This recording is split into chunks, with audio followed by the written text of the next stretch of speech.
Le cabinet GoPME poursuit sa vision de certifier une masse critique d'aviculteurs professionnels capables d'intégrer les normes techniques de performance économique dans la pratique avicole au Bénin. Fidèle donc à sa mission, il a organisé la 7e vague de formation des aviculteurs les samedis 25 et dimanche 26 novembre 2023. La formation, qui s'est déroulée au siège de l'ANPE dans la commune d'Abomey-Calavi, a permis aux participants de se perfectionner davantage dans la gestion de leur ferme et de découvrir de nouvelles méthodes pour plus de rentabilité. Les aviculteurs dépensent beaucoup d'argent dans les antibiotiques alors qu'il y a des techniques, des stratégies, des méthodes simples pour qu'ils tutoient la performance. Donc nous les avons outillés également par rapport à la prophylaxie, à la biosécurité. Ils ont aussi un problème de rentabilité.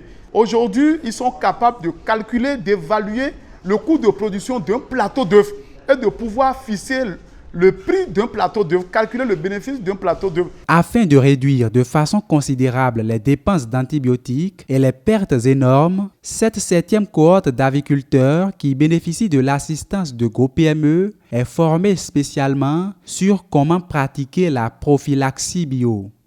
Nous avons des valeurs endogènes, nous avons beaucoup de valeurs. Nous avons nos plantes, nous avons beaucoup d'astuces qui sont méconnues donc, du monde avicole.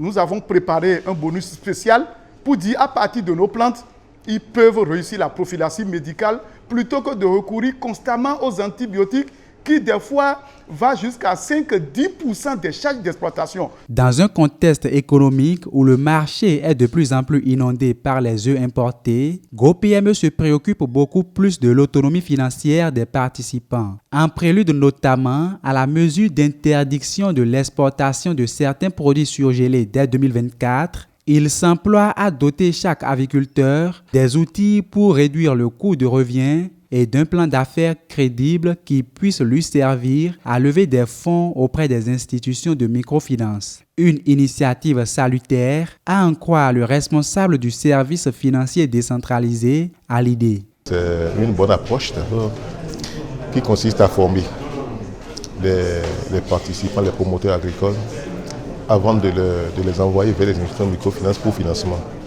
Là, ça leur permet de s'approprier de leur propre plan d'affaires. Ce qui est différent des cabinets qui réalisent des plans d'affaires pour les promoteurs agricoles, mais qui ne maîtrisent pas le contenu de ces plans d'affaires. Et donc cet accompagnement, cet appui va leur permettre de s'approprier et désormais, si le GoPME les accompagne pour l'élaboration d'un premier plan d'affaires, pour un autre financement, c'est eux-mêmes qui vont le faire. La quarantaine de participants ayant pris part à la formation dit sa reconnaissance au cabinet GoPME pour les nombreuses astuces et compétences reçues. Pour la plupart de ces aviculteurs, la formation est allée au-delà des attentes. On a développé beaucoup de modules au cours de ces 2 jours de formation. Et le module qui m'a le plus intéressé, c'est le module sur du calcul de rentabilité d'une exploitation agricole.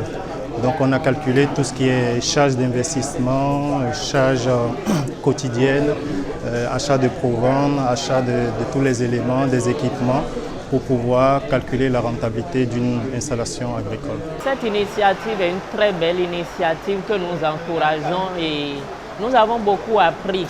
Nous avons beaucoup appris parce que nous avons démarré sans vraiment beaucoup de connaissances dans le domaine. Mais à un moment donné, nous avons senti le besoin et nous sommes arrivés, nous sommes très satisfaits parce que nous repartons avec beaucoup de professionnalisme. Et il y a des erreurs que désormais nous allons éviter.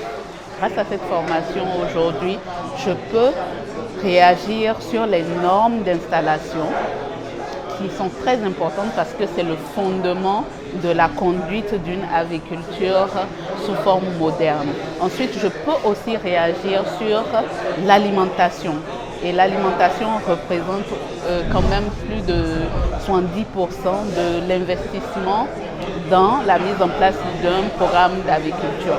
Et enfin, je peux aussi réagir sur la prophylaxie, la biosécurité, qui est très très importante parce que du jour au lendemain, un beau matin, vous pouvez vous lever et perdre tout votre cheptel. Donc, ce pan de la question est très important. Et enfin, je peux gérer mes outils de gestion. Au cours de cette formation, ce qui m'a enchanté, c'est l'implantation du poulailler. Les normes techniques qu'il faut pour implanter un poulailler.